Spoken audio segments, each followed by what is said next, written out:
What's the dumbest reason you've been given for a job rejection? Was being rejected by Citi for a full-stack engineer role for having limited Python knowledge. I wasn't told that there would be any Python. I told them up front that Python wasn't my main language, and I didn't get a single question in my interview on Python. A longer story is one that happened to me a few weeks ago, and to be honest, I'm really glad that it led to a rejection. I was made redundant, so I applied for everything I could. A local company with a terrible reputation came back to me, and while I didn't want to work there, I'd rather do that than starve/lose my house/etc. I had a few interviews with them, and the technical side of things was straightforward. It was mostly regurgitating basic .NET knowledge and talking about basic system design concepts. I told them I was in the process with other companies, and the rest of the interview consisted of the director saying, "We need X from our workers. Is this you?" Weird, but okay. Passion isn't a bad thing. One day, I received a call at around 8 a.m., and since I was just waking up, I let it go to voicemail. After my morning coffee and cleaning the pets out, I listened to it, and it was the company looking to make me an offer. For reference,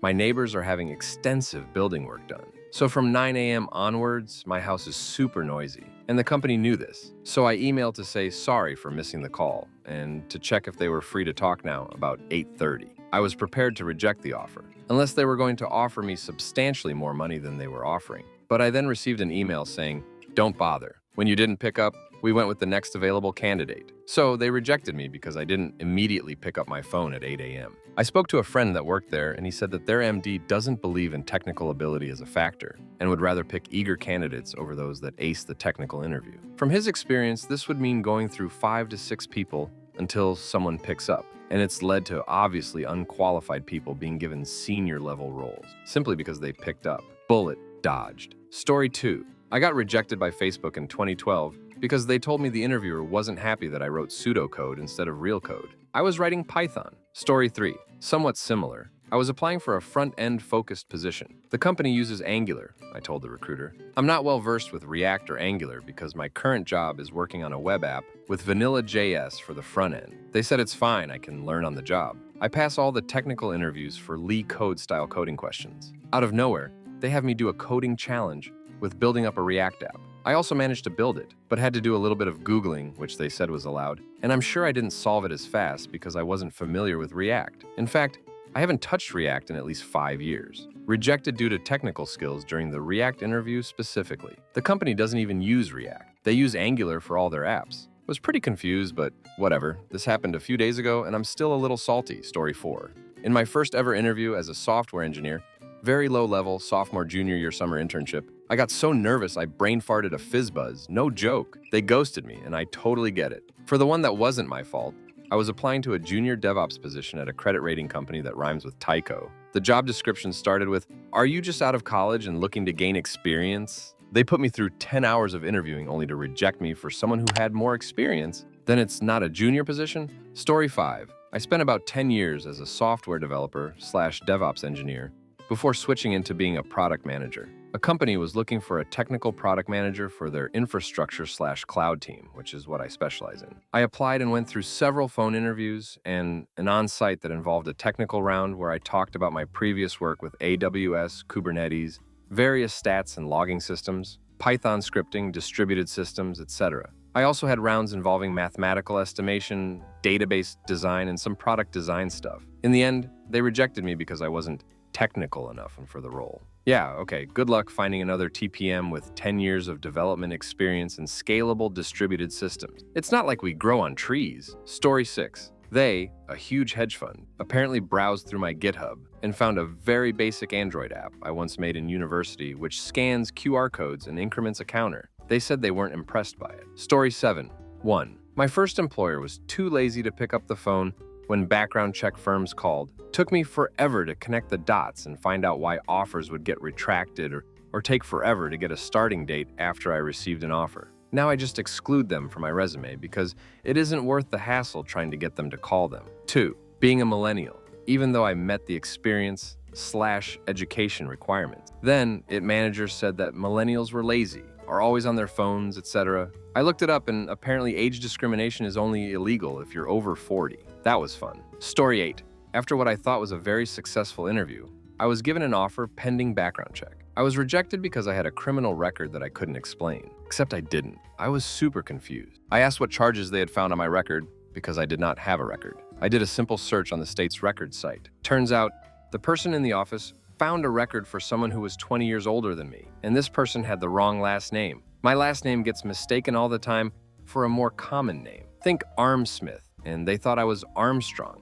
And instead of double-checking or using an actual company to do the background check, they just assumed I was 20 years older suddenly. Story 9. I was told I did incredibly well on the technical screening but didn't have enough experience. So why give a technical screening if the experience is such a hard requirement? Give it to only experienced people then. Story 10.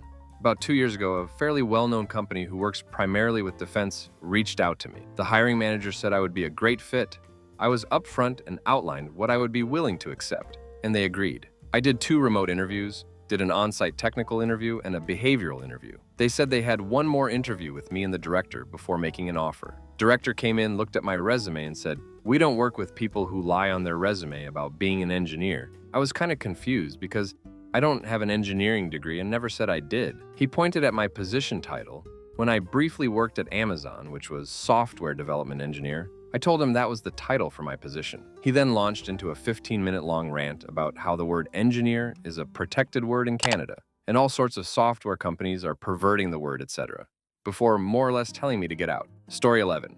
Interviewed with an AI startup. Made it pretty clear from the get-go that I had no experience in ML and was looking for a vanilla SQE role. Did a coding challenge, a take-home 2 hours assignment. 1 technical round with CTO, 1 behavioral, 1 technical with 2 ML engineers. Finally, got a rejection saying I didn't have enough experience with neural nets. Story 12. Sorry, but we can't give you what you ask. They offered $10,000 less. I would have totally understood, except for the fact that their CEO got a $24 million bonus that year. Story 13. Final round interview canceled on me because some dev with 4 years experience offered to do the job for less than entry-level wage. This is an entry-level position we're talking about. Story 14. It's a small world. I interviewed someone who turned out to be okay, but not exception, and rejected him. He probably didn't take it too well. 2 years later, I'm interviewing for a new job, and guess who is interviewing me? Yep, same guy. I didn't even remember him. It was like one of those movie scenes with a long-running revenge plot, where the victim has to remind his transgressor exactly why this moment of revenge has come. My gut told me I should walk out because it would be a waste of my time. The next hour was excruciating as he tried to show me how he knew more than me, playing games of gotcha. I was rejected a few weeks later for being unqualified. At a different interview, I asked, what is the current most difficult problems they deal with? He said communication with the team in Israel is difficult because of the cultural and language barriers. So I asked why speaking Hebrew is not in the job description as a requirement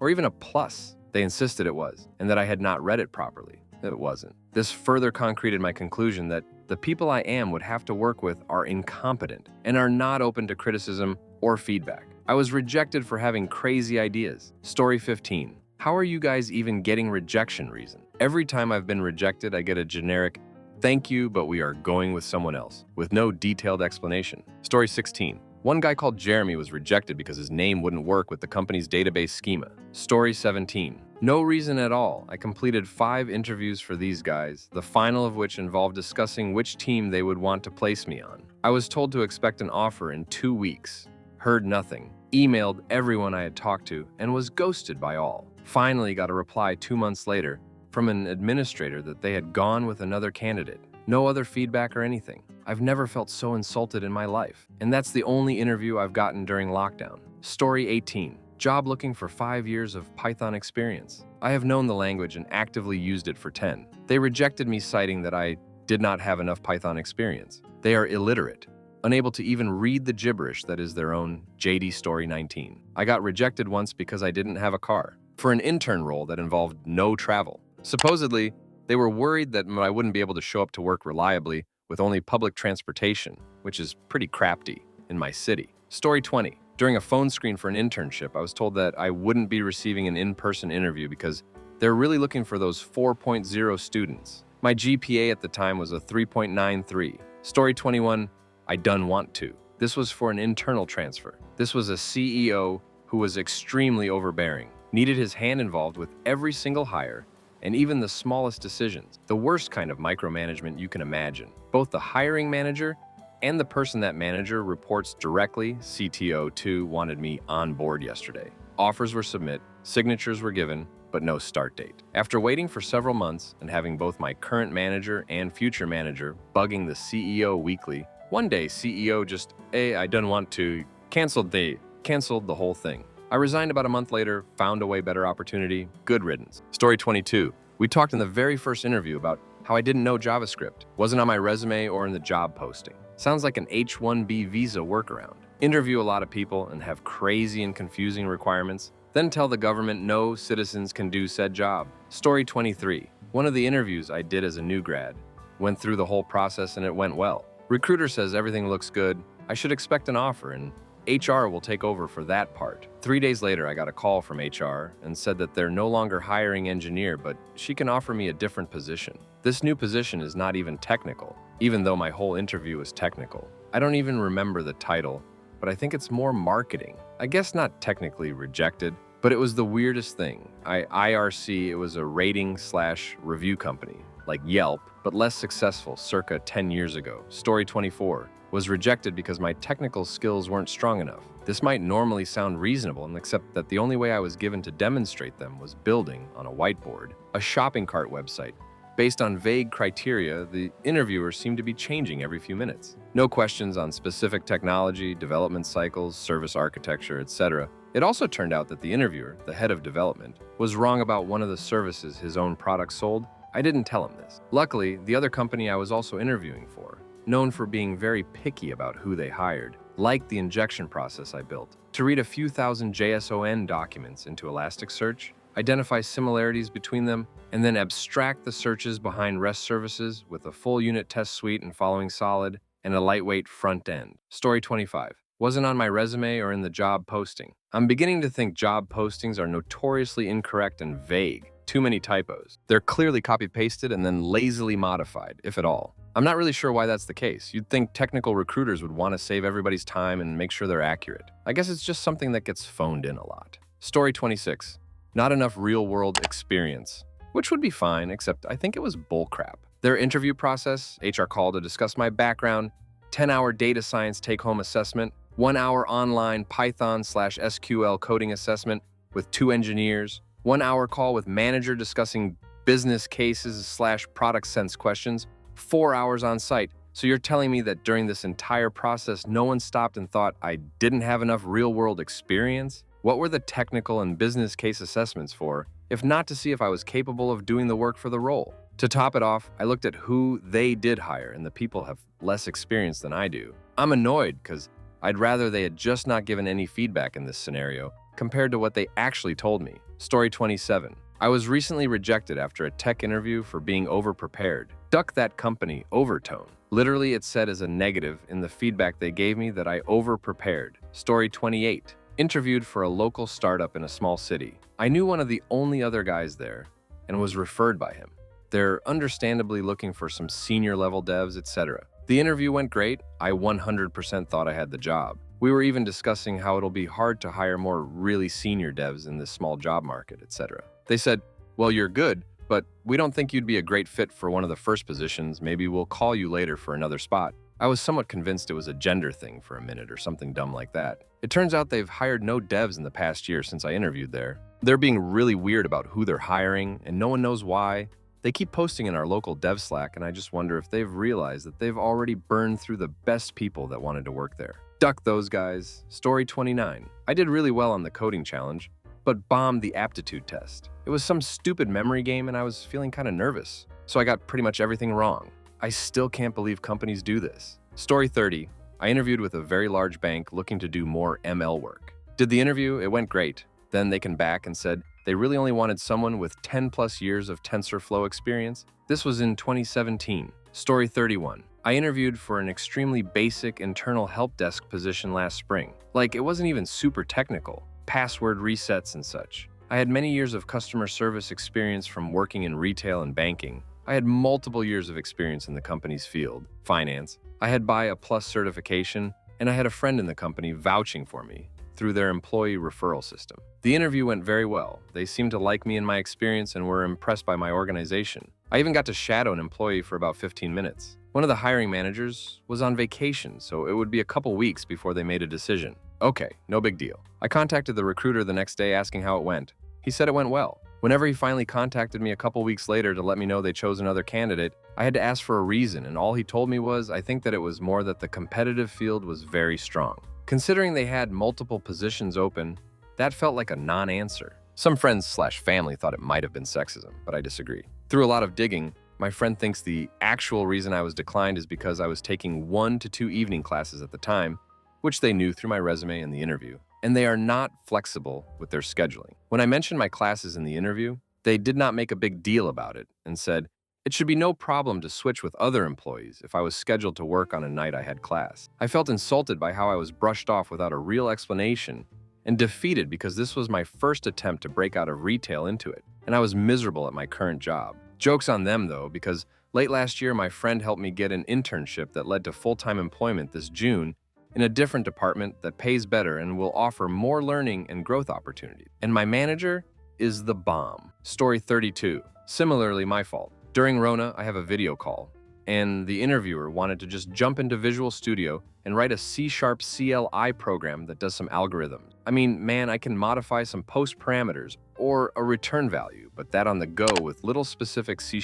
experience, I just panicked, apologized for wasting their time and left. Not my fault. Applied for a job, told me to come over, then never answered. Their address was wrong. Could never find it or hear about them ever again. Fun day in the city. Story 33. Not in CS, but I had an offer in writing for a job I was excited for, had accepted and quit my previous job, and 3 days later they call back and let me know, oops, they're laying people off now and can't hire anyone. Story 34. Back when I was a PM, I interviewed at Google on 2 separate occasions. The first time, I was told that my interview was good, my creativity was great, but I lacked something else. I forgot what. The second time, I was rejected because I showed no creativity. This was years apart, and my interview style and prep were exactly the same, by the way. Okay, Google. Story 35. Despite excelling at the interview for a young startup, I was rejected because my current position was in a more traditional or mature company, even though my 2 jobs prior to that were at startups. Story 36. Skyscanner circa 2012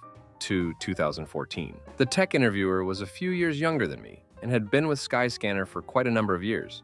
Neither of us were old. He started out interning there. He took me into a room alone and gave me 2 dead easy tasks I could do in my sleep. His body language was saying, yes, everything you did was correct. It was a live programming task, and I verified at every step that what we got was indeed what he expected. He neglected to even give me a 3rd task because he said, it's obvious you can do it. I thought that all sounded pretty positive. They then rejected me officially because apparently I failed the test. I don't think that was the real reason. I suspected a similar thing has happened to me a couple of other times, but this was the only time I was really sure. It opened my eyes to the idea that there was often more going into the hire/no hire decision than just, would you be a good candidate? Story 37. We think you may be overqualified and will get bored and end up leaving the company. Never mind that I had been the one to apply for the job. You did really well in all our hard questions, but could have done better in some of our easier ones.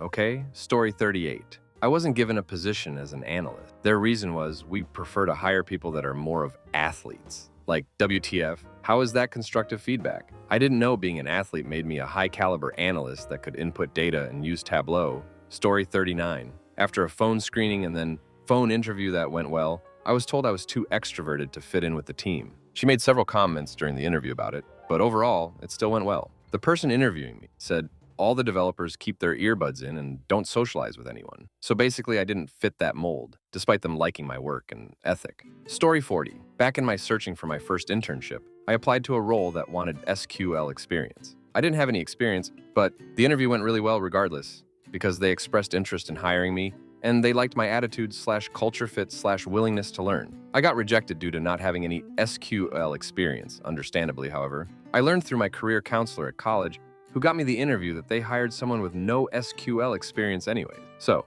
what the heck? Story 41. In the first few years of my career, I interviewed twice for HQ, before they were acquired by Dell. The first time they just ghosted me after my onsite. The second time, several years later, they ghosted me again, but I asked my friend at the company, who referred me and worked on the team I interviewed for, and he said the hiring manager felt I didn't sound super enthused about their work at management software, even though everyone else wanted to hire me. If they had offered me the position, I would have taken it, and my career would have been quite different if I had. Months later, I joined another company where I started on a very different path and learned a lot of the skills I'm thankful to have today. The EMC experience would not have given me that. EMC holds the honor of being the only company that has rejected me twice. Story 42. Trying to get my first job in coding was a company that made sites for people. And essentially, my job would be to handle emails from clients about small changes to their site, change a color, text, etc., and to implement those changes. I got rejected because I didn't have enough direct customer service experience.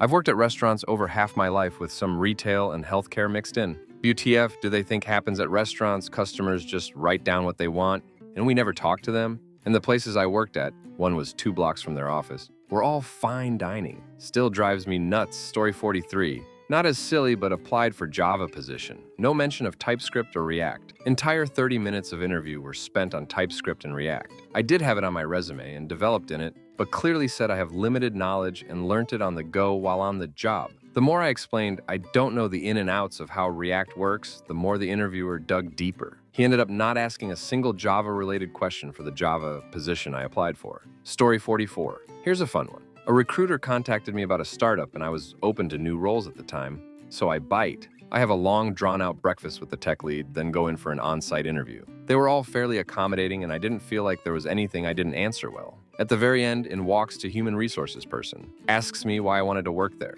I told them that one thing I thought I lacked at my current company was the experience of working at a startup where you're able to learn more and the opportunities that brings. I mentioned that my mentor encouraged me to seek more opportunities like this. She rejected me based on the fact that that was a bad reason and twisted what I said to mean my friend told me to work at a startup. Somehow this made its way back to the recruiter, who then was unhappy I didn't interview with the intention of getting the job. I'm so glad I dodged that bullet. I wonder how many other candidates they rejected because HR didn't like their response. Story 45. It wasn't a clear reason, but I strongly suspect I offended my interviewer, and that is why I was rejected. He showed me some PHP and asked me if I could tell what the code was doing. This code made database calls, and each individual method opened a database connection and closed it. I pointed out that's inefficient, and he should instead keep the connection open for the life of the object at least. He immediately got defensive and became short with me. I got an email days later saying that my skills were lacking and that we don't need a WordPress developer. Story 46. Saying like and too much. I got referred to a company by a friend and was rejected after the phone screen. Friend asked the person who interviewed me why they said no, and that was the reason they gave. Story 47.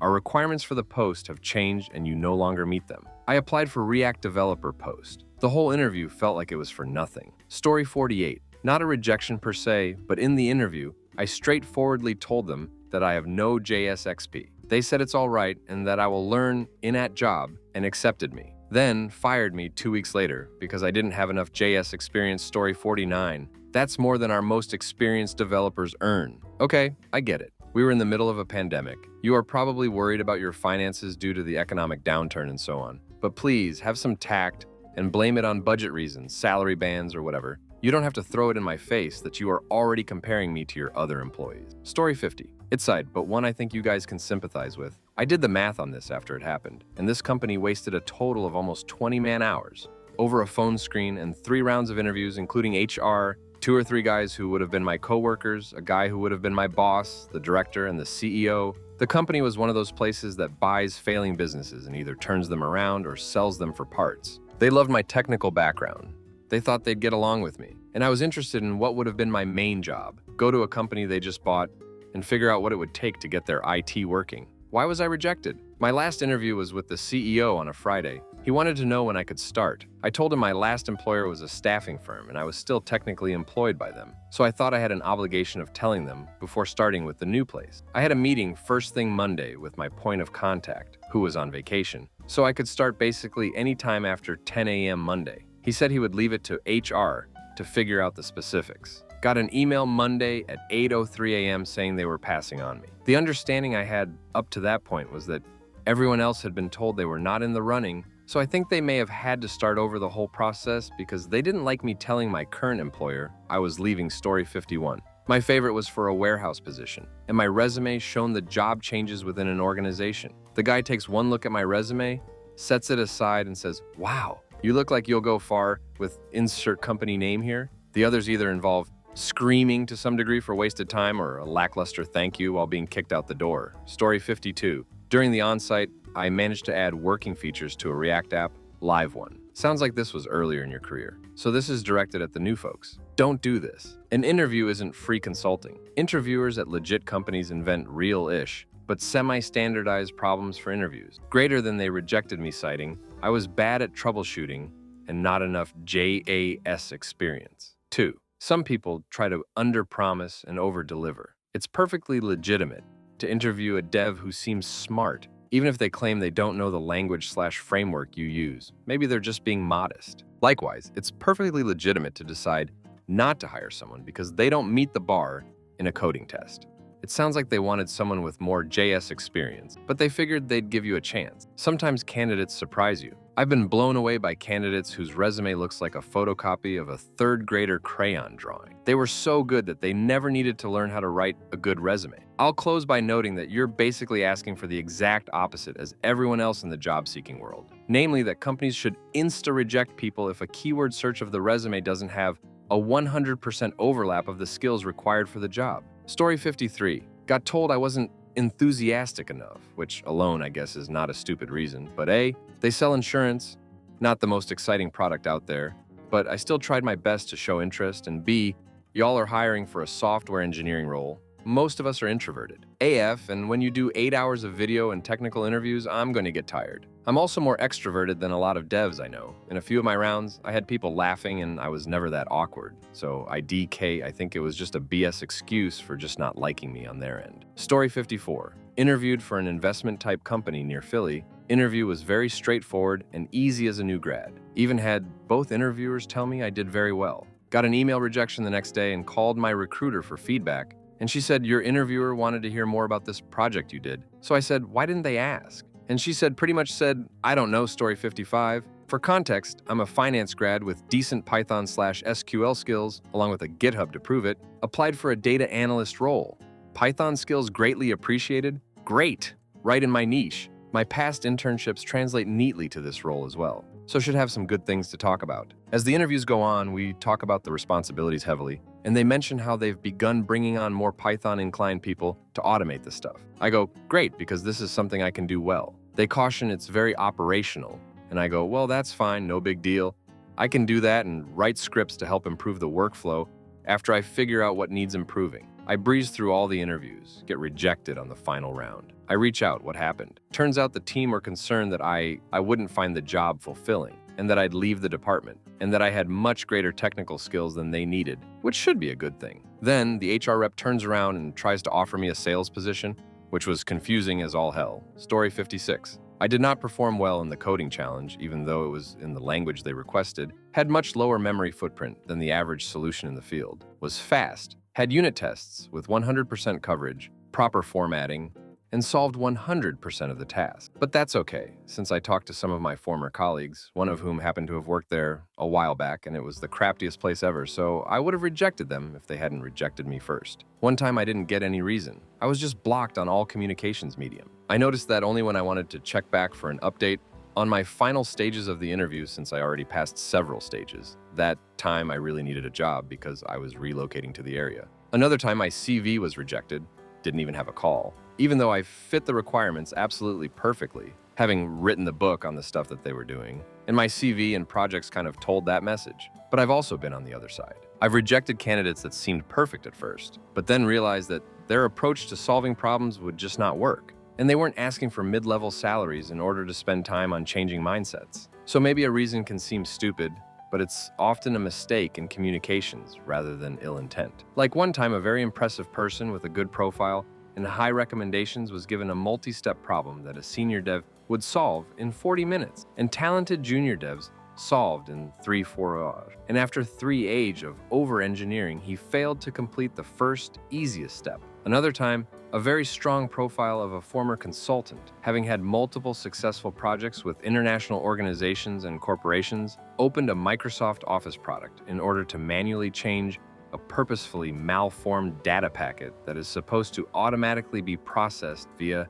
API calls. My jaw dropped. Another time, won a hole in management position. Second-guessed my evaluation based on objective criteria that were developed by my team to reflect the day-to-day work and the ability to learn, perform, and grow. That a hole had an extra interview and blocked the hiring because that person looked and behaved funny and didn't know some very specific industry jargon that he asked about. I only knew the guy for like 2-3 small interactions and knew that he was a hole. I wasn't the only one. The board decided to terminate his contract shortly after this, but holes like this do ruin people's chances. Story 57. Before I landed my first web dev job at a company, I had about a decade of experience on my own and freelancing. This one place put me through 5 rounds of interviews, 60-minute phone screening, 90-minute code challenge, 60-minute phone interview with dev, 60 minutes of phone interview with lead dev, in-person panel interview with 7 people for an hour, followed by 30 minutes of shadowing another developer that wasn't on the panel. This had been about a month-long process, and they had so much praise for me during it, but still had several more people coming in. 2 weeks later, I get notified that they were passing on me because they needed someone with existing experience at a company, which sucked because I spent so much time to be denied for something they knew before they ever reached out to me. Story 58. Applied for an apprenticeship in England that had a cutoff age of 18, but they required you to already have 2 A-levels, which you don't finish until 18, and a level 2 IT diplomas. I assumed they had made a mistake and applied anyway, despite being 20, and was told they want someone younger so they can pay a lower wage, and that they would wait for the right candidate. I assume they are still waiting for someone to bend space and time so they can work on an It Helps desk in Warrington. Story 59. I was told I had a degree in GitHub. I wanted to move to Las Vegas, and I'm a fresh grad. So I thought, I'll move to Las Vegas, get some experience, party on the weekends, and then come back home after 2 years to settle down. I got a rejection stating that I did not meet the minimum requirement. They then had the audacity to highlight needs a bachelor's degree in computer science in their rejection email. When I replied back that I do in fact have a degree in comp sci, they stated that my resume has it listed as a degree in GitHub. I double-checked my resume, and while I do have my GitHub listed so that employers can see code I've done, my 2 degrees listed state history and computer science. I still to this day do not understand how they misread my resume. Story 60. Not enough life experience for a tech camp when I had been a camp consoler before. They wanted an older student as well, but telling me soft skills also was a little rough, considering we had met in person briefly. Story 61. I had a similar thing just the other day. I had an interview for a Python developer job. They asked me React questions in the interview. Nowhere on my CV does it say React. Nowhere in the job description did it say React. Story 62. I applied for an apprenticeship a couple of years ago and was told I did not have enough Ruby experience. I have more experience with other languages, but they wanted at least 1 year of Ruby and found out I had 6 months. That's pretty picky for an apprenticeship EMO, considering it wasn't a large Silicon Valley company. Another one, when I was a junior developer, was pretty goofy. The company was a startup looking to secure seed funds for some Microsoft-sponsored VC funding competition. The job title said they were looking for a developer/architect, but the majority of the job responsibilities in the listing described individual steps to rehearse a script in person, audition for a video, and practice pitching the product to investors. Still, the product was leveraging MS Connect technology, which I was interested in using at the time. I asked for clarification of the job requirements because it didn't sound all that technical to me, and they told me that they can be answered by showing up to their address after giving me practice reading material. What? And they'll make the decision there. Hours later, they sent another email saying that I don't have the performance that meets their current needs. It sounds like they are just marketing people who don't know how to begin building the tech team. Story 63. I wasn't specifically given a reason, but I had 5 phone interviews. 4 went amazingly well, and the interviewers enthusiastically told me they were going to suggest I move on in the interview process. The 5th spent the entire interview asking about the analysis projects I do for fun in my free time. I worked 80 hours per week back then and didn't have free time, which I explained, so I described the work projects I had enjoyed. He cut me off and specified that he wanted to know about the projects I do outside of work in my free time. Any pivot I tried to do, and he'd cut me off. Rejected the next day. I was rejected because I worked constantly and didn't spend my negligible free time on personal analytics projects. Story 64. It was during my senior year, or after senior year. I needed a job, SAP, and I went to McDonald's to apply,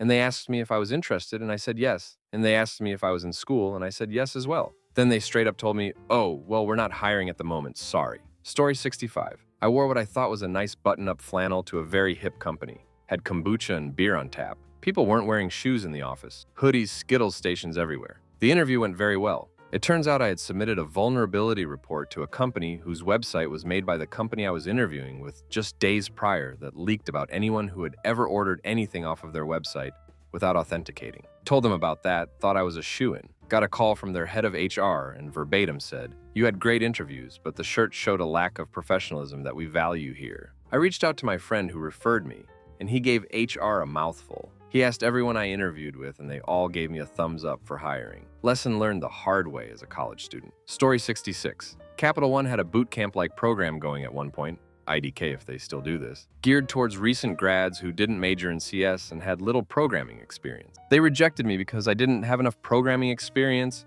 and it seemed like everyone that beat me out could have just applied for normal dev roles there. Story 67. We like our people to be in the office for the team spirit, because I was asking for the home office policy in the interview. You're asking way too much, this won't work out, but let's talk about this at the end, when I arrived on site, although they already knew the number. After that, a 3-hour assessment followed. Nothing followed at the end because I was the last person in the building together with the manager. Story 68. I got told by a company that rejected me that I wasn't a developer type. This was after multiple assessments, a couple of interviews, and before I had submit my coding exercise thing they wanted me to do. All of this was in a language I felt confident in, Python. Now I work for a company as a web developer using stuff I have almost no experience with and knew that when they interviewed me. Story 69. After my third interview, other two went great. With a partner, I was told I was a data developer, not a software developer. Worked with C/C++/Java.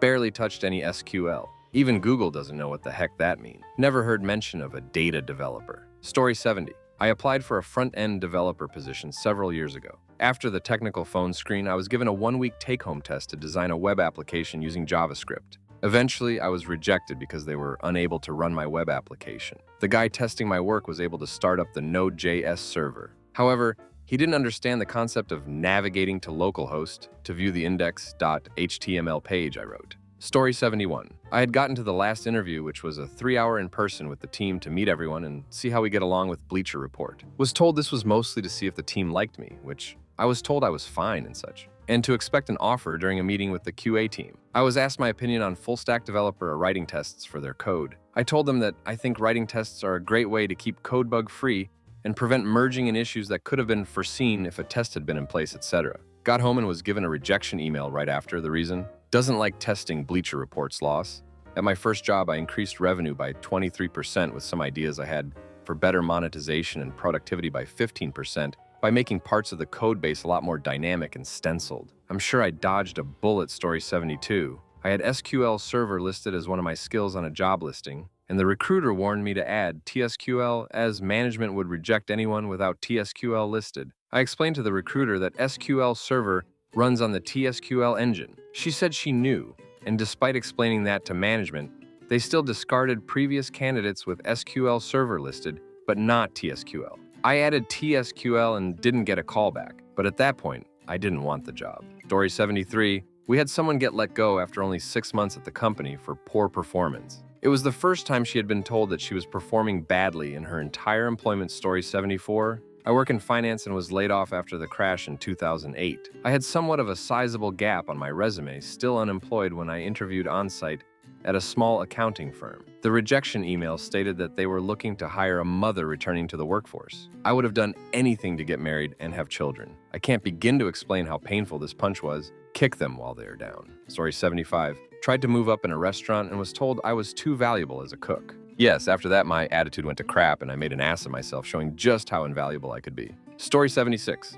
Our problem is one of growth. This from an employer in my hometown that has grown a lot over the years. The argument was they rejected me for employment because they were growing and could totally employ me if they wanted. Story 77. I had 20 plus years working for Wall ST companies as senior dev doing full stack and a lot of domain knowledge. I've applied for this remote position for doing Angular web apps, a fraction of what I actually do in my Prev work. The initial audition, that they call, was a 15-minute coding session using Angular. It focused on Angular syntax, or things of doing, rather than anything else. Not even about algo, or performance, or critical thinking, or how I work, etc. They did emphasize they work with financial companies, and important to be familiar with that culture, but it was nothing about that. I didn't get call or follow-up after that. I thought that was an incredibly dumb to gauge applicants, in my humble opinion. Too myopic. In retrospect, that 15 minutes test was actually more for them, for applicants to gauge how stupid/good that company is. Overall, it was amusing to say the least. Story 78. Interviewed with a company a couple of years ago for an ops position. My entire experience was in Java and Python. All interviewers mentioned that I did not have experience with any functional programming language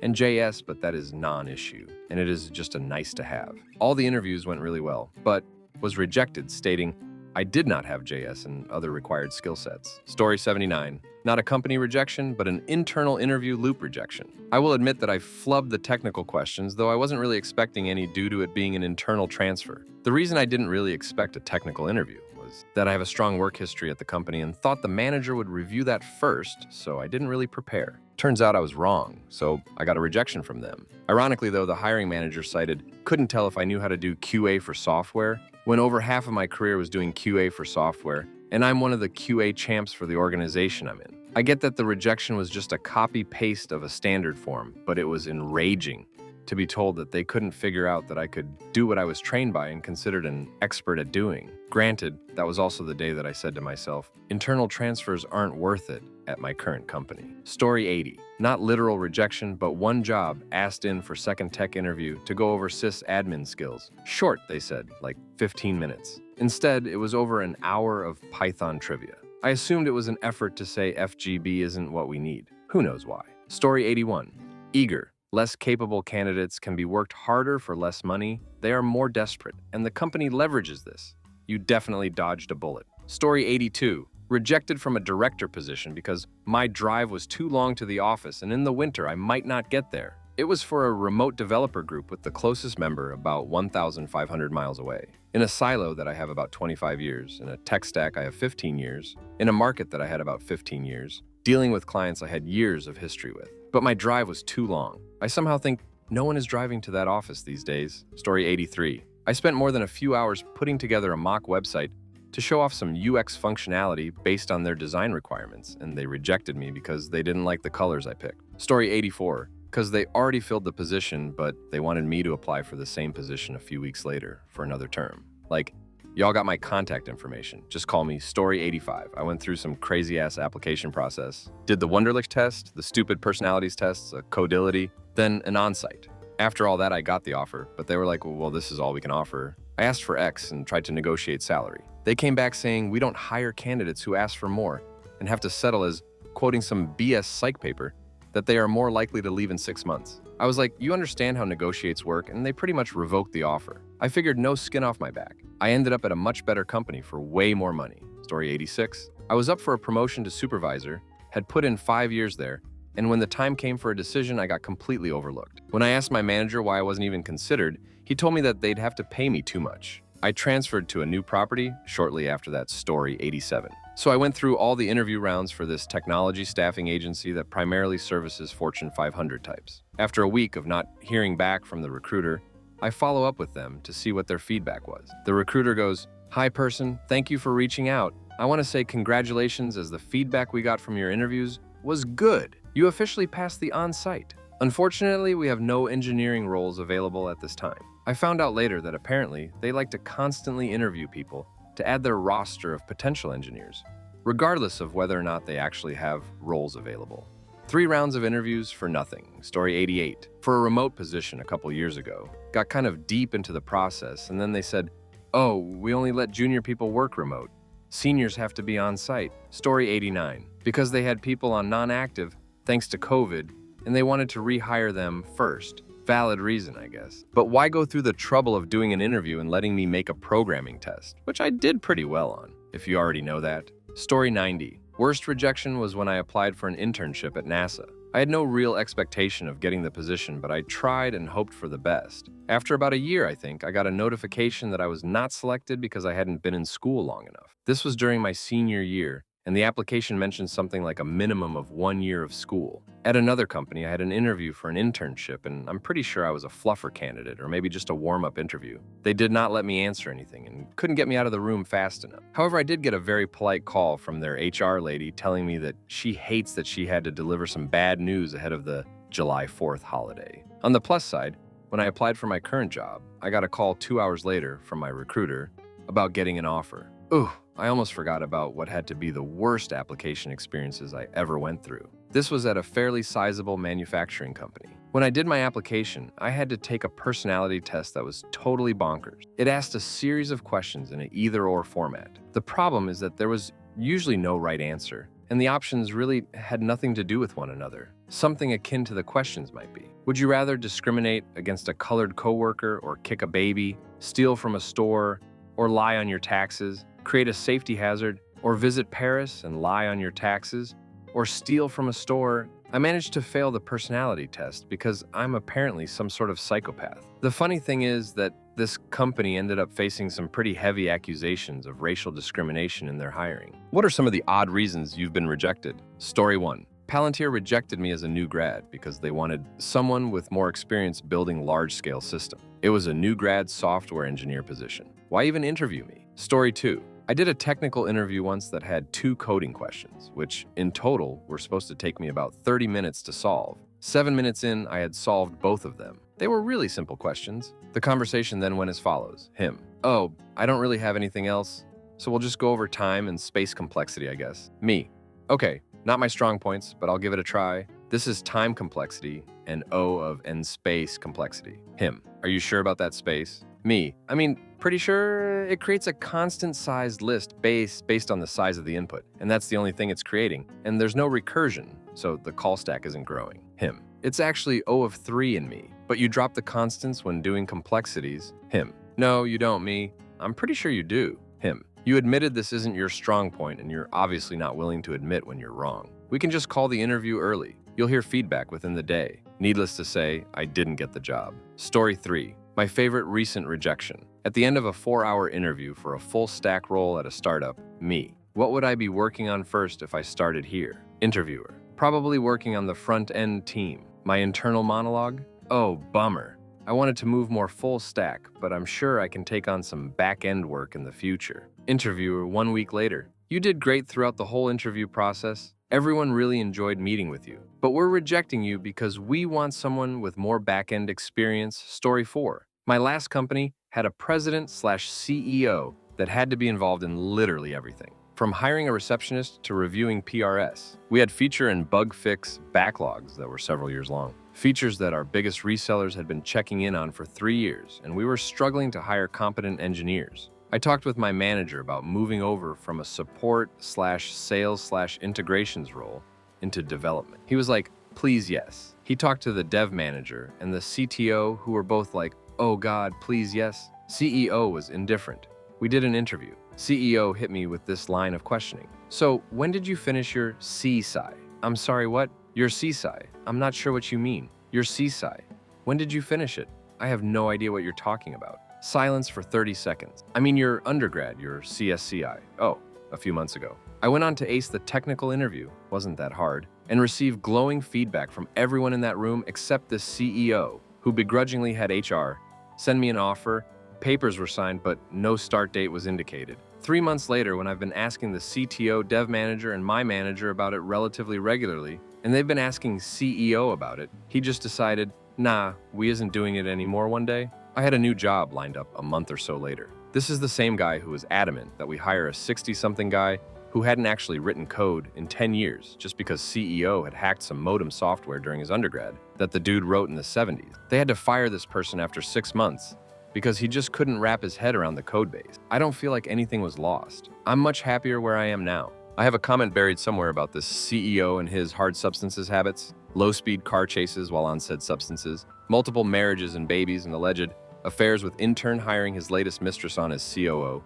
She had done some bookkeeping, that's the extent of her experience. Telling a story to the entire company about naming their soon-to-be child after the company, causing an exit of said coup/mistress, personally and professionally. I'll see if I can dig it up. I was only there for a year, but man, was it a wild year of my life. I still talk with some current/former employees there. Story 5. I'm pretty sure I lost a job offer because of a culture fit question. I had already done 2 technical Skype calls, both of which the interview ended with, okay, well, you know what you're doing. We don't have to continue. Then I went to a 5-hour on-site with 5 engineers. All of them were homies with my homie, who was one of the leads, who got my foot in the door, and he kept texting me that everyone who was walking out was saying good things. I also had 2 of them stop halfway because they didn't have anything else to ask, and they both expressed they were happy with my answers. Then, I had a quick 5 minutes with some really high-up engineer. He started by waxing poetically about the work and how passionate he is and blah blah.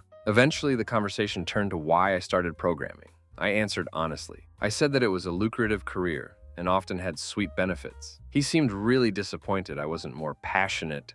Story 6. I'd see it as a bullet dodged if I were you. I have not been rejected lately, but I have rejected a company. No, we are not doing continuous integration or anything of those newfangled things. We're 30 years in business, so we must be doing something right. Don't you agree? No. Story 7. My interviewer didn't know the difference between integration and component tests. They asked me to explain an integration test, and I did. They said I was wrong and that I had explained a component test. I politely explained what a component test was and how they differed. The interviewer refused to accept my answer, so we wound up Googling it. My interviewer turned a bright red and was clearly upset with me for the rest of the interview. Even though I answered all the questions just fine, I was told that they didn't feel I was technically competent enough for the position. Story 8. I passed all the technical stuff at Netflix but was rejected because I like to give constructive feedback in the say something positive, give corrective feedback, say something positive approach, which is pretty widely used and thought in most other places. Apparently, that's a big no at Netflix. Gotta just say it like it is there. Story 9.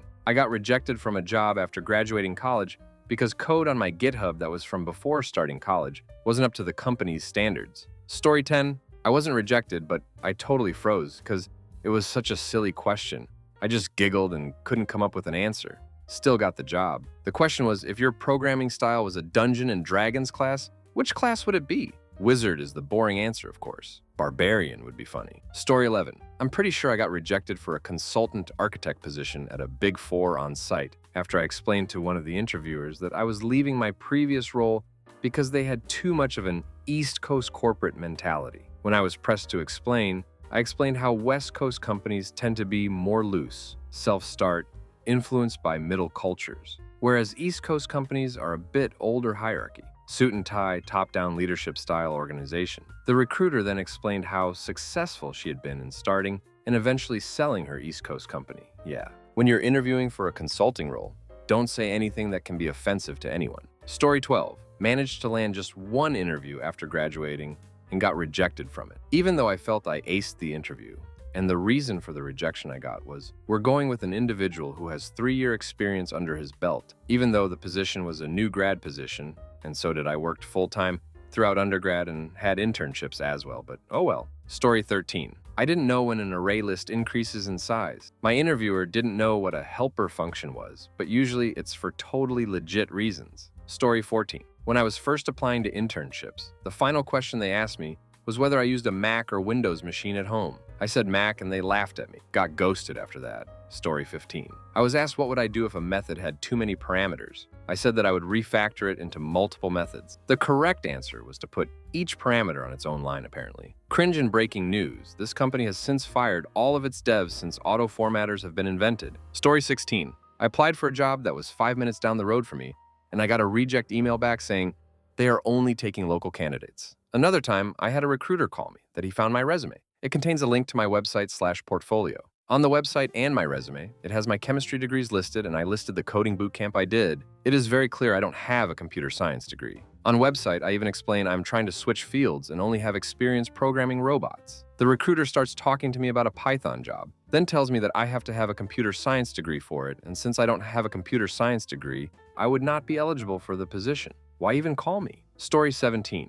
Your answer was wrong. So, it makes sense you got rejected. A method sometimes needs lots of parameters, and if they're all part of the same process, there may be no way to break up the method further that makes any sense. If you had said that you would put the parameters into a parameter model object, I would have accepted that. But breaking the method up does not solve the lots of parameters problem. Story 18. I have been rejected once lately, but nothing interesting. But I have rejected a company not long ago because I was pissed off. It started from LinkedIn. A recruiter messaged me and said there was an interesting opportunity that might be a good fit for me. I looked up the company, and it was a respectable company. Plus, the recruiter was an employee of that company, not a third party. I said, all right, I'll bite. She did the phone interview asking my role, my past and current projects, tech stack, standard questions. Then she asked my expected salary, and I said, I'll be happy if I get more than 11, but I consider 10 to 11 range will be good too.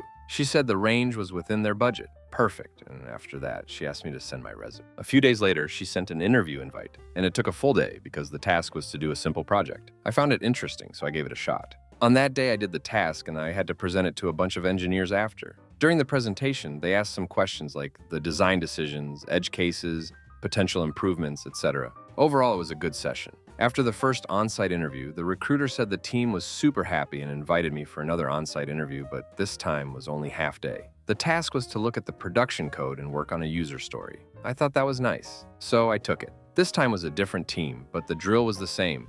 Do X, present it, then QA. It was a bit messy on their side. They were not well prepared. Overall, it was an okay session, not as great as the first one. The next day, the recruiter called me saying the team was happy and said I was accepted, and she would send the offer letter in a few days. But before that, she would need some documents from me, and one of them was my latest payslip. I was a bit confused why the payslip, but I gave it anyway. And then the offer came. It was no way near my expected salary. The paid leave was way less. I'm talking about 7 days difference. And the allowance was not as good as my current one. It was a big letdown. Not long after that, she called and asked, "How was the offer?" I was not in the mood. Her, "Hey, how are you? How is the offer?" Me, "I'm good. Thanks, I just read it and I can see the number is not what we discussed at the beginning, Her, but it was more than your current salary. So it is an increase, right?" Me, speechless. "I'll think about it." I sent an email rejecting the offer the next day, and she called me asking why. I made up some story and I said, "Thanks for the opportunity." Morale of the story, never tell your current salary. Story 19. I've gone into a few interviews as a self-proclaimed JavaScript expert, and then later gotten turned down for having less experience in whatever back-end language they were using, although it worked out well once. When I interviewed for what turned out to be a Java position, the recruiter didn't know the difference, but the hiring manager was tired of waiting on the design department anytime he needed front-end work done, so he hired me anyway. These days, I mostly get turned down for being too expensive. The best ones are when the company changes their mind and comes back to me a few months later.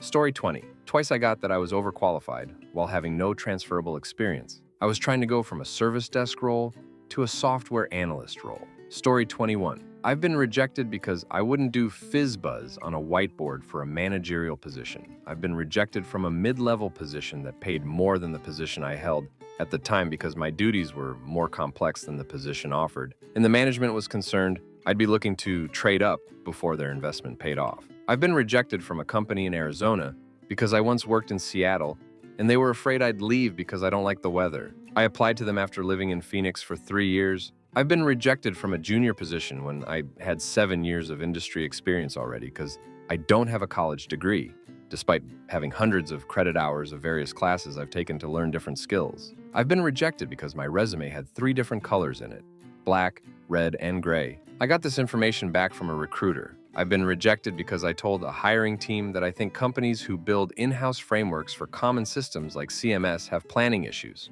I asked why I was rejected and found out they built an in-house framework for their CMS and felt my comments were short-sighted. Oops! I've been rejected because I said WordPress was an advertisement for how not to use PHP to a CEO whose vision was an educational platform built on WordPress. Those are the silliest ones I can think of off the top of my head. Story 22. Well, I was rejected from an extremely popular company because other candidates were more enthusiastic. When I had researched the past, present, and future of the company, and the interviewing manager mentioned that my answers were the best he had heard, we even discussed the future office space. They were very polite about it, but it sucked. Story 23. I applied to Company X for an entry role, but got rejected without an interview. Afterwards, I remembered that I had a friend in that company, so he referred me for the same position.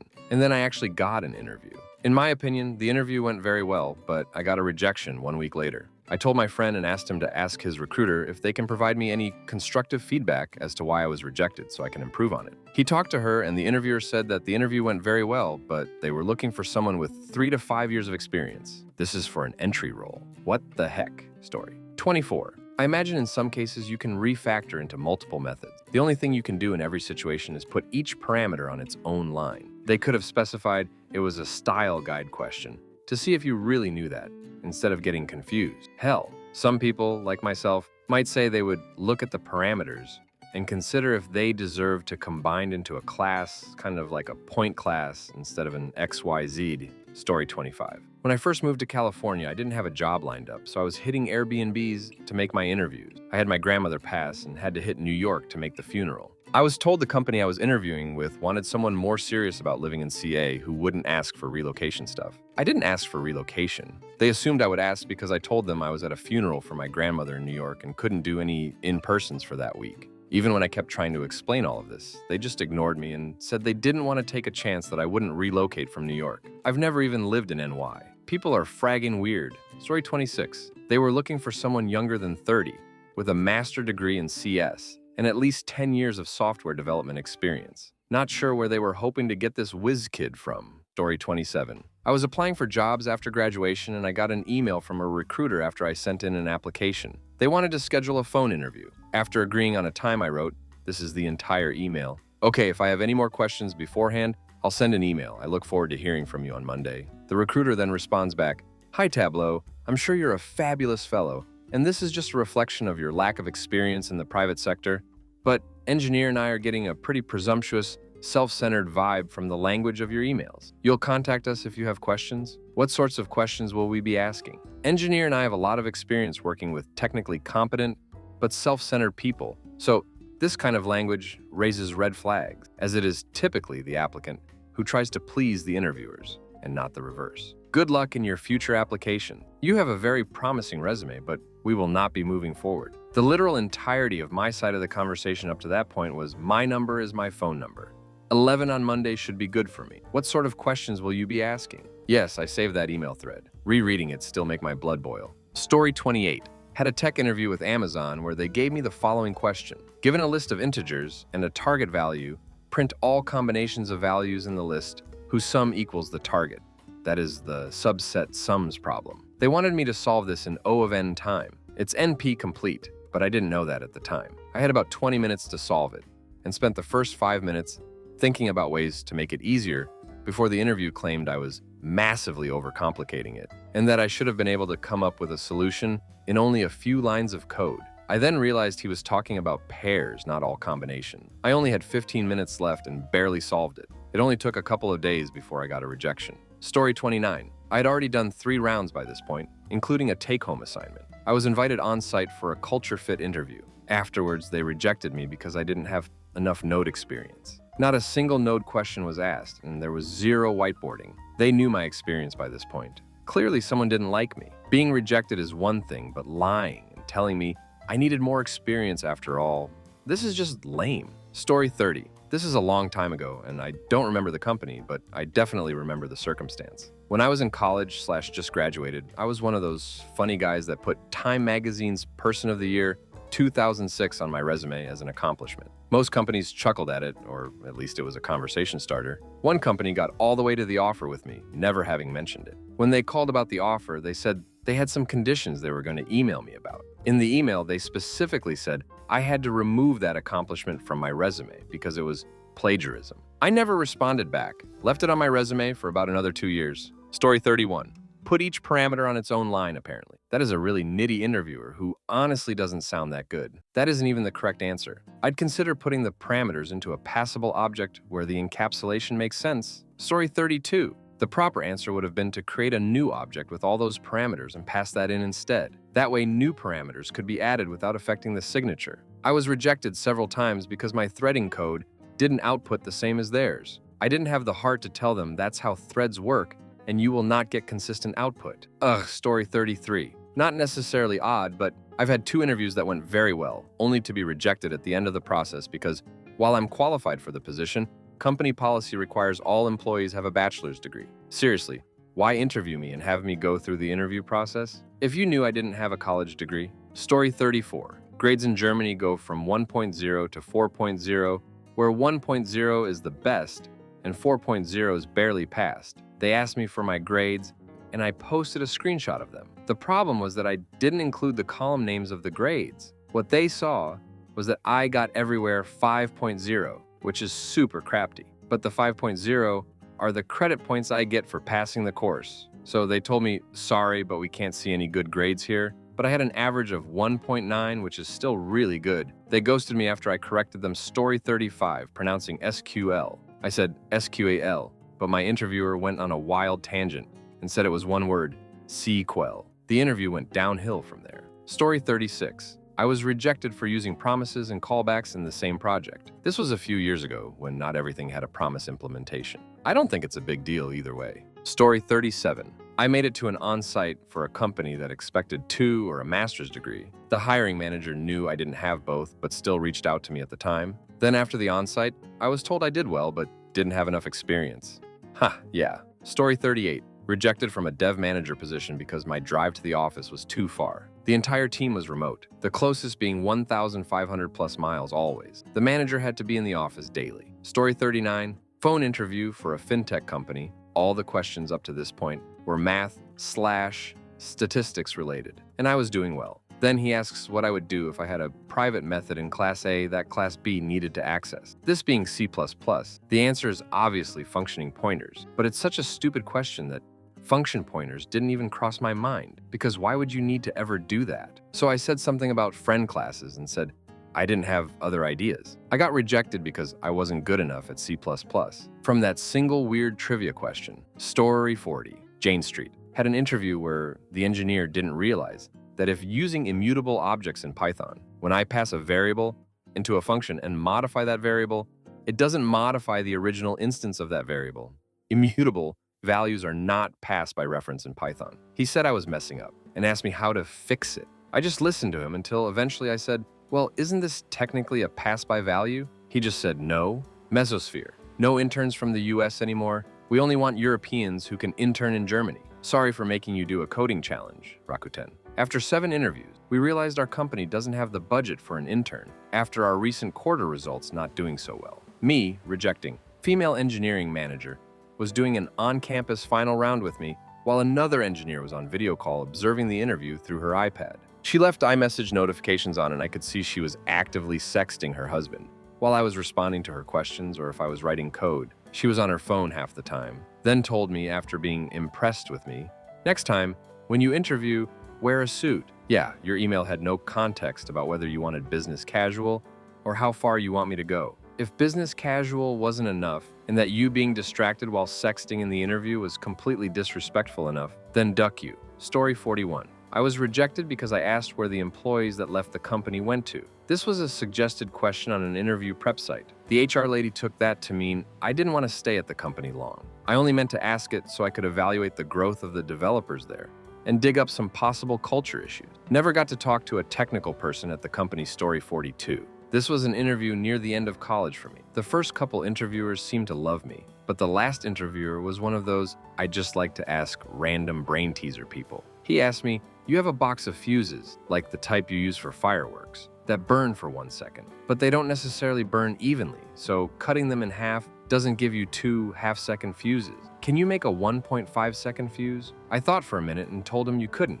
He played a couple rounds of think about it some more, and then told me the answer was to bend a fuse and hook both ends of it to another fuse and then light the end of the second fuse. I pointed out that you haven't made a fuse, since you can't hook something to the end of it. At best, you've got a timer you can eyeball to see when 1.5 seconds is up, but I doubt a person could get that half-second accuracy on trying to eyeball exactly when the 2 flames meet on the fuse. The interview basically crashed after that debacle. Apparently, the question correctly asked should be more like, you need to cook an egg for 4.5 minutes. But the only thing you have on hand is a box of 3-minute fuses. Can you time your egg cooking with them? Story 43. My interviewer asked me to reverse a linked list. I started my implementation in Java. The interviewer asked me if I could do it in C as they didn't know Java. I told them I know Java way better than C and would explain each line's logic to them. The interviewer said never mind and moved on to the non-technical part of the interview. Rejected. Story 44. Wow, you can get reasons for why they didn't choose you. I interviewed at some companies recently. I passed all phone screening and code assessments. I admit that the next round of interviews wasn't perfect, but I got all the rejections through emails without any feedback. Story 45. Dodged a bullet there. Placing each argument on a separate line doesn't solve the problem of a method having too many arguments, which isn't really a problem to begin with. Story 46. The interview process is broken. Hiring should not depend on the weird whims and tics of the engineers asking the question. There should be a good, solid scientific way to do this. Story 47. I spent the interview talking about how I'm a developer that got hired into my current job as a developer, but now I'm doing all kinds of support, where I'd prefer doing development.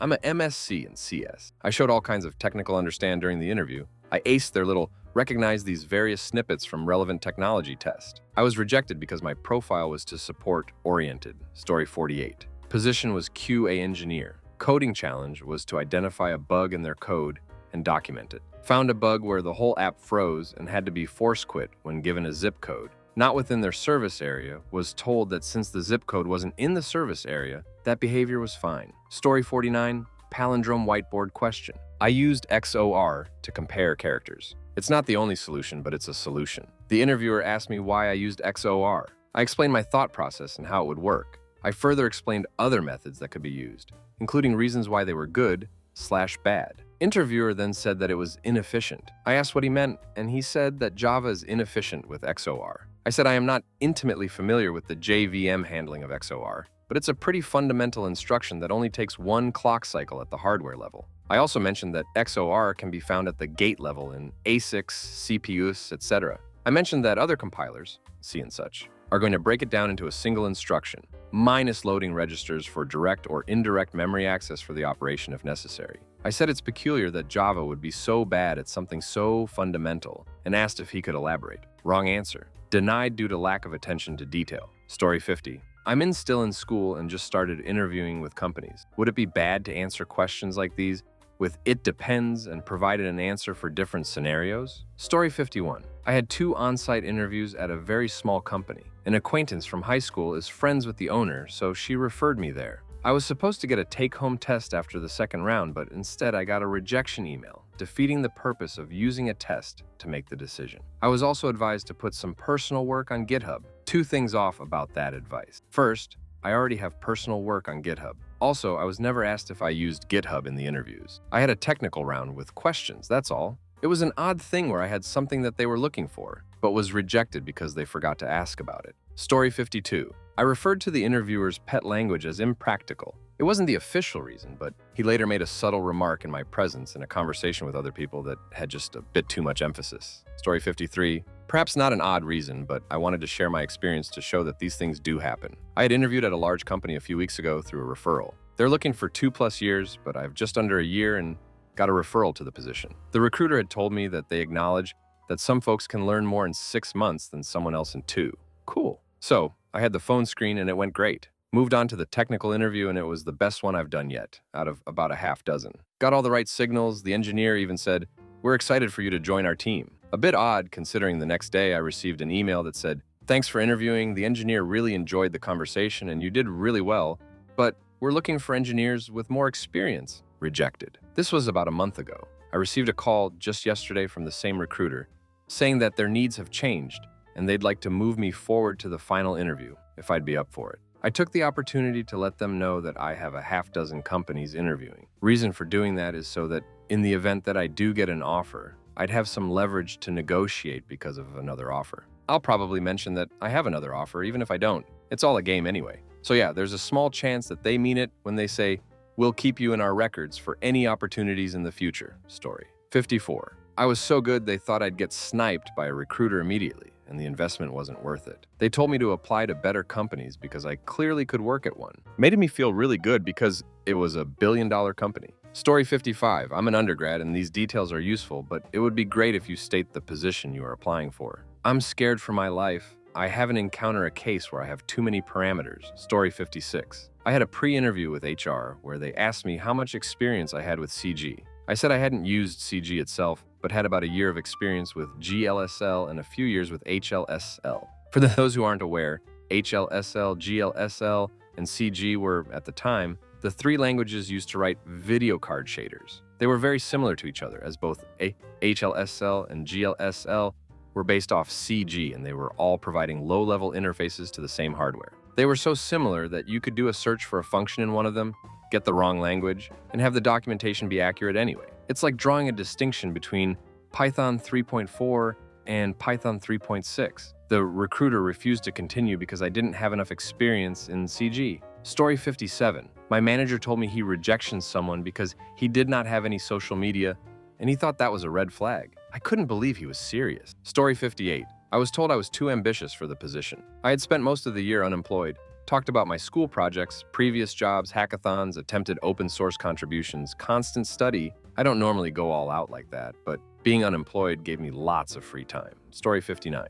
I disagreed with my interviewers about whether a hot dog is a sandwich or not, and what constitutes a sandwich. This was for a web development position. Story 60. I just got hired so I can look back with a half smile at some of the cringe moments I've had in the past few months. This one time, I got the call less than an hour after the combined HR and tech interview, saying my technical abilities weren't on par with what they were expecting. During the interview, the lead dev went on a rambling, half-hour-long speech about what they were working on, and I just nodded and ahed, waiting for a question. Never during the whole interview did I get any technical question other than, do you know Docker/Circles/some other tool or technology, or do you find this interesting? There was this one time I passed the technical test with 3 fairly neckbeard programmers for a position that apparently was all about SQL. The vacancy asked for a Java programmer, though. I knew then and there I would not be working there. The HR part of the interview comes along, and I thought I did great there too, but I got a call back a few days later from the HR manager saying she really liked me, but I was too extroverted and easygoing to fit in the team. I don't blame anybody for a decision like that, though. I thought I hit it off with the 3 potential colleagues, but we definitely differed in character and presentation. Then there was the Happy Company, or some such ridiculous name. They had the whole place covered in fuzzball and ping pong tables, and even had a full-on Lego station at the entrance of every floor. Got interviewed by a 22-year-old account/business manager who really wanted to look at the code of my recent project I was working on, then proceeded to scroll through some code while going, I really don't understand any of this. I do sometimes try some stuff and copy-paste off the internet, and sometimes it even works. Later, I had to do an online test. To start, there were 2 questions to explain the system, 1 multiple choice and 1 coding question. Both were pretty easy, and I had both right to the letter since it showed what a right answer would look like. When it returned my score, I had only gotten 33% or something. I indicated this to the guy, but he said to just take the test and we would see afterwards. So I take the test and get a call back a few days later with him saying I flunked the test because I had something in the order of 35%, and they don't hire anyone under 75%. I asked him again about the grading system because something seemed off. He then told me it was also timed, and maybe that's why I got deducted points. Never at any point, even during the pre-test, was there an indication that a timer was running. He didn't even tell me when I asked him about the weird grading the first time. He asked if I wanted to take the test again, but I respectfully declined and wished him all the best. Story 61. Recently did a programming test for Faceit. On the technical test, they said JavaScript or TypeScript was acceptable. I've done a lot of JavaScript, so decided to do the test in that language as I thought I could do it faster. 2 days later, I was rejected. Reason being, they were disappointed I didn't do the test in TypeScript. How about you state that on the test then? Pissed. Story 62. At least they gave you a reason. I didn't move past 2 on sites and wasn't given a reason. These interviews were very intensive and time-consuming. They included take-home projects, a half-hour presentation, and multiple rounds of hour-long interviews. This doesn't count the multiple phone interviews as well. If someone invests that kind of time, you owe them an explanation, I think. Story 63. I interviewed with HashiCorp. All the interviews went great except the coding interview where the interviewer set it up as a pure TDD exercise and I had to tell him what to type. The task was to basically roll a concurrent map structure, but not use the built-in map. This was a go interview, all while not typing and writing all the tests first. I bombed it, mainly out of frustration. The recruiter said something to the effect of, well, everyone really liked you and wants to work with you, but you didn't pass the coding interview. I explained the way the coding interview went down, and the recruiter said that was not a normal coding interview at HashiCorp. I may reapply in the future, but that interview really soured it for me. Story 64, cultural fit. I interviewed for a position asking for 5 years experience when I had 7 on their exact stack. We are looking for somebody entrepreneurial, creatively driven, and capable of learning new things. We talked about how I ran my own company for 2 years. Entrepreneurial, check. We talked about how I was once a musician with a record deal and had gone out on tour in multiple countries. Creatively driven, check. We talked about how I went back to school in my late 20s to study computer science from scratch. Ability to learn new things, check. After the technical rounds, which their feedback said I did well with, we had soft interviews, laughing about pets, music, books, world events, and Game of Thrones. I walked out of there, believing I had slayed it. 2 days later, sorry, you're not a good cultural fit. Story 65, you will still have to pass the same parameters to one of the refactored functions in the worst case, where every variable is needed for a refractured function. Story 66, I failed a phone screen because I didn't know what an XML was. Doc type definition, I guess. My 2 cents is anyone disqualifying candidates over dumbass trivia questions like, that probably isn't a place I'd want to work. Story 67-1. Early in my career, I got rejected because I hadn't finished my degree, but expressed my ambition to finish it. Not having the degree was apparently fine, but spending my free time to finish stuff I hadn't finished was not. 2. The job I landed instead of 1 was a bit opposite. They were really keen on me finishing my degree, even telling me they couldn't increase my salary otherwise. So I finished my degree and still didn't get a decent salary increase. I left shortly after. 3. Recently was contacted by a consultant company that found me on LinkedIn and seemed really keen on me based on my experience listed on LinkedIn. Then they ghosted me after I refused to provide them a copy of my CV. I mean, I get that a company wants you to include a CV when you apply to them, but when the company contacts you, based on the virtual CV you have on a platform made to make professional connections, and need a copy of virtually the same information that made them interested in you in the first place, something's up.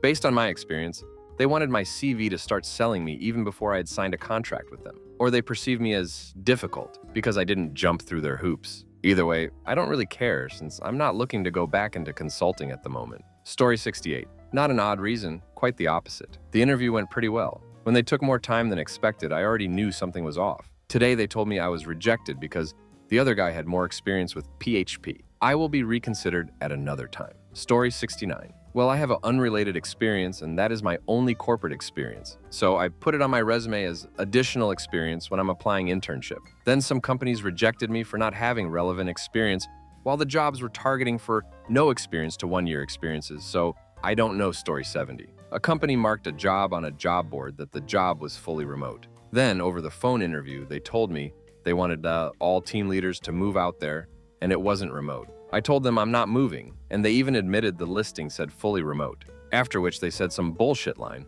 about paying for a trip for me to go to their offices and looking around. After the call, I haven't heard anything. I wasn't going to take the job because if they lied on the job board about something basic like that, and they even admit it wasn't a mistake, how could I trust them? Then when they beast me about flying out there and I never heard anything, I will never work for that company. Funny thing is, I was looking at maybe just doing it since it's FU money they were paying. I could just rent some trailer or something super cheap, save up the money, and come back in a few years to semi-retire. The company that did this was some company in Texas that made a way for people to look around a home using VR. I don't think they are still around. For the recruiters here, what is the worst reason a hiring manager has ever given you for rejecting a candidate? Story 1. So here's one that still baffles me. There was this candidate who was hands down the most prepared person for the job. They had a killer resume, impressive experience, and during the interview, it was clear they were on another level with their problem-solving skills and understanding of the industry's challenges. Their references?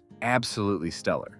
People couldn't stop raving about their professionalism and creativity. But here's the twist. After the hiring manager did some snooping on their social media, they found out this candidate was big into competitive eating contests. I mean, who cares, right? Well, the manager decided this hobby showed a lack of self-discipline and was a bad look for the company's image. Just like that, all the qualifications and potential contributions went out the window because of what they did for fun on the weekend. Story 2. Had a hiring manager at my last position decline a candidate because he spoke like he knew everything. He was a 25-plus year sales professional with CEO/director background.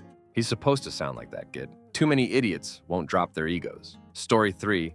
I didn't like their eyes. The candidate wasn't aggressive, didn't say anything unprofessional, nothing. Unfortunately, the hiring manager in this instance was also the owner. Story 4. The most infuriating one was my boss overruled my decision to hire someone because they were on vacation when she wanted to interview them. This person didn't work for us. He told us when he'd be out of the country and unavailable. But my boss felt it was irresponsible to go on vacation while you're job seeking. This was a person with notoriously chronic poor life/work balance issues. We went with a second choice who rejected the offer, then our third choice, who we didn't interview until well after this guy would have been back. Story 5. Not a recruiter, but was brought in as a second to a hiring manager to support as well as learn how to interview. One candidate was a no because she called me sir instead of my name. One was a no because he didn't laugh at my jokes enough. Needless to say, I asked my boss to set me up with other opportunities to learn about hiring after that. Thankfully, the top 3 candidates based on actual skills and job suitability were continued on in the process, and one of them got the job in the end. Story 6. While I don't have any such stories, I can tell the reason why I was hired on a niche QA position.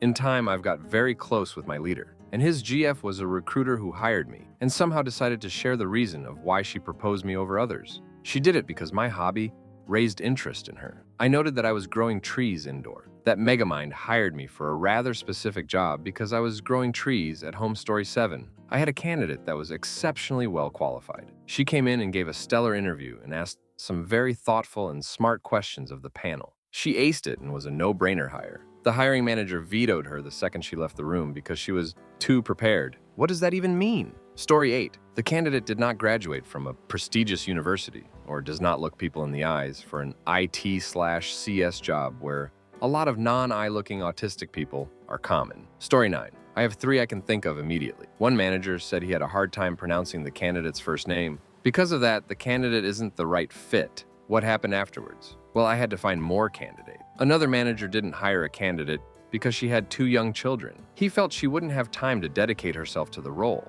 Being a woman myself, I was surprised he had the gall to say that to me. Not only that, he said this in an email so it was documented. What happened afterwards? Sadly, nothing. I didn't have much support from my manager, so I had to keep looking for another candidate. The hiring manager was the VP of engineering. He didn't like a candidate because he got his CS bachelor's from DeVry. What happened afterwards? I had to find more candidates. Story 10. He was too focused on making money at a sales job, where the goal is to make a lot of money. And he had literally told me he only wanted hungry candidates. Story 11. Had a candidate rejected for having a couple tattoos on her arms and teal highlights in her hair for a role that was not customer/client facing. Also had an internal leader broadcast to the staff he didn't hire fat people or slow walkers because they're clearly lazy. Story 12. I had a friend tell me that a manager confided in them that they didn't want to hire someone because they might do better than them and felt they were a threat. It's a FUBAR world. Story 13. Not a recruiter, but I was working with one to get a job as a marketing manager for a guy who was running a successful pool business and needed someone to run his day-to-day marketing ops. Had a briefing with the recruiter who worked with the client before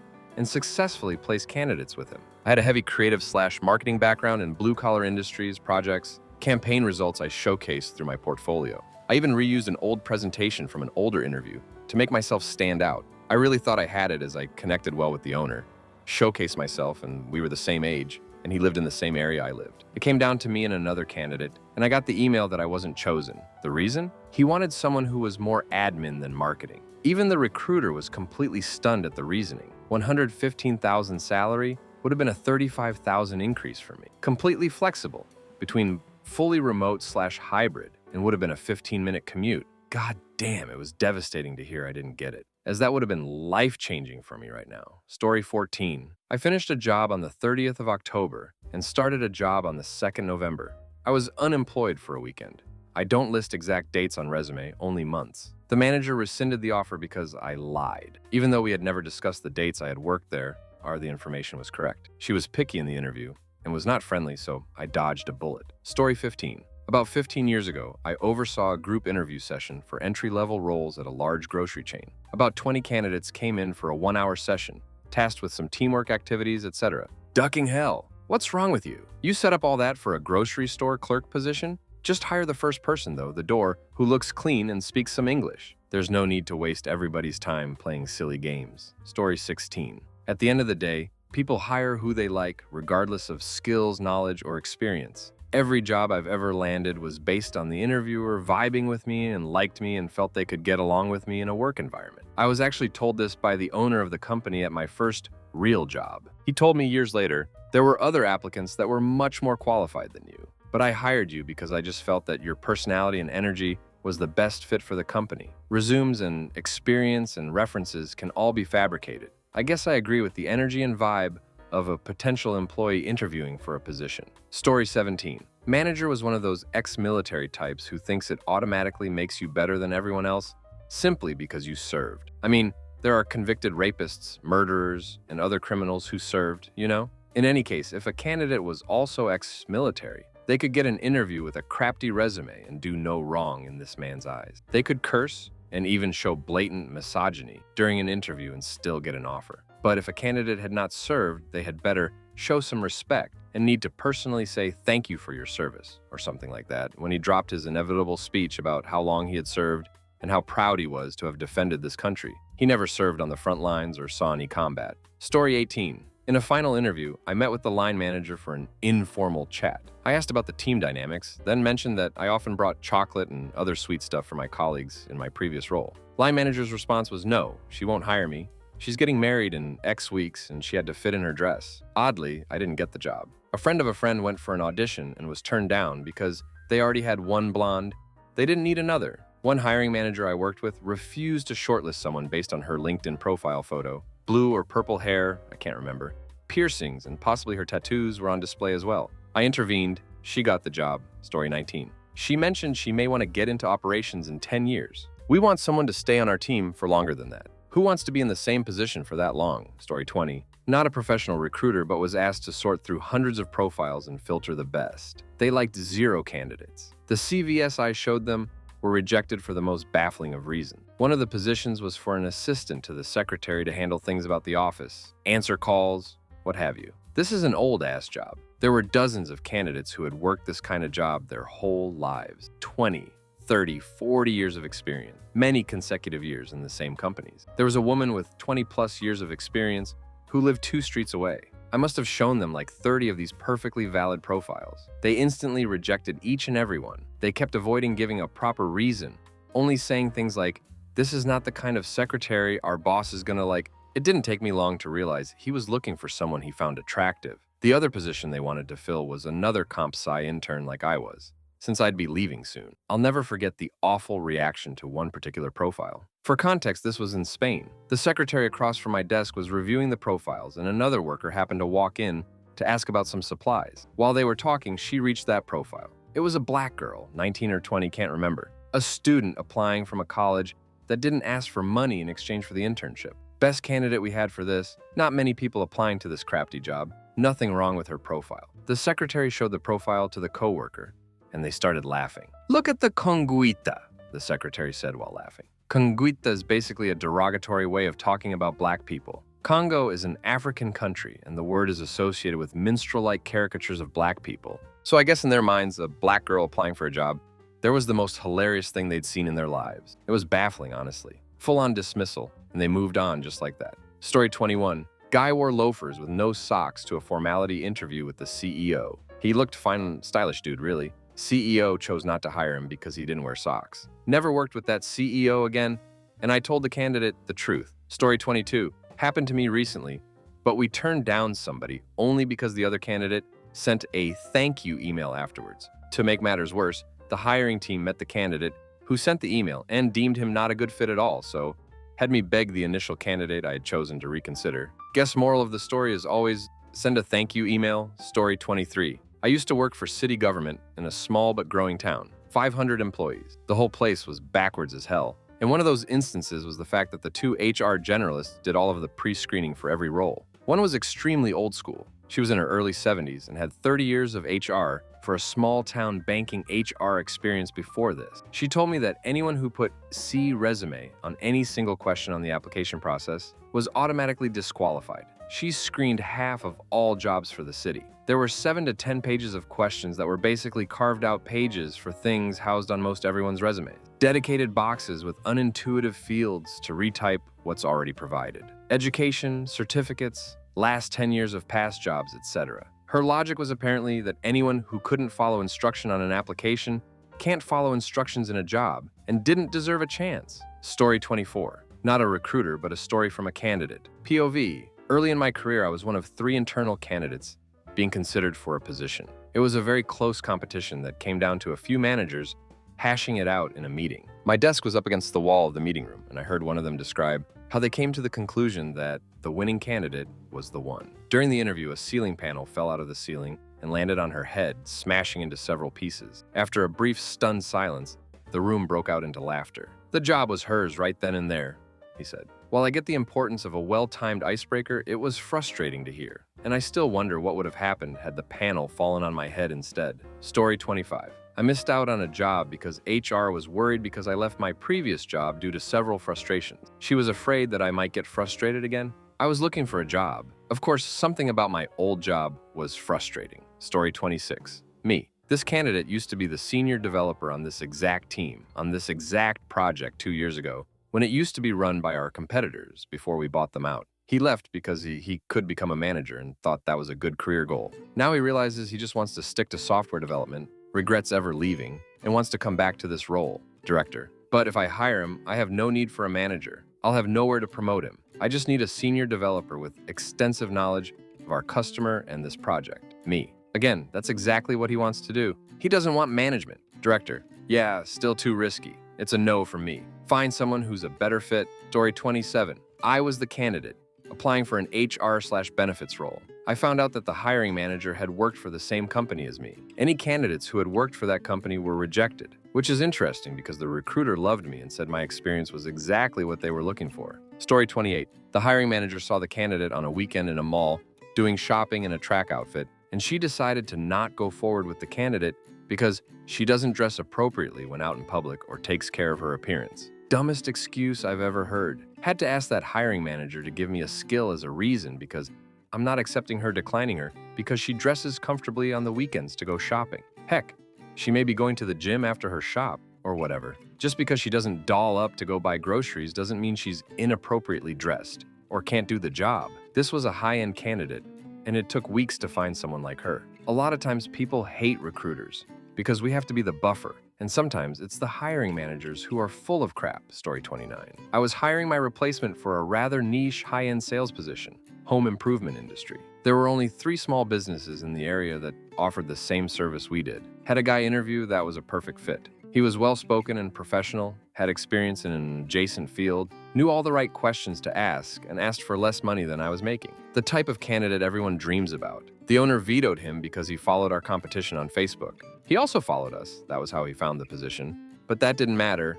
Obviously, he had to be shopping around or sent from the competition to spy on us. It couldn't possibly have been because he worked in an adjacent field for a company that subcontracted to all 3 of the local businesses in our industry.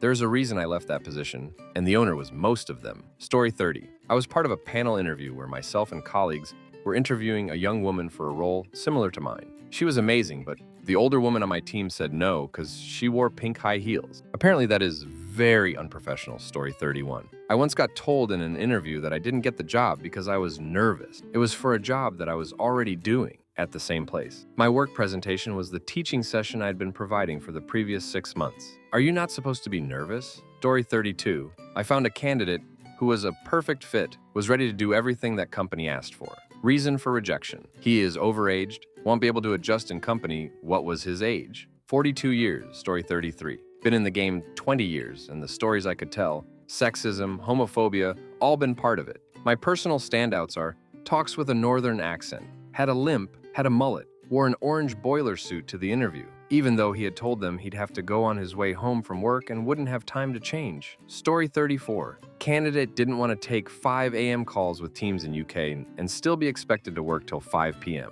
Hiring manager said she didn't want someone who was inflexible and stubborn.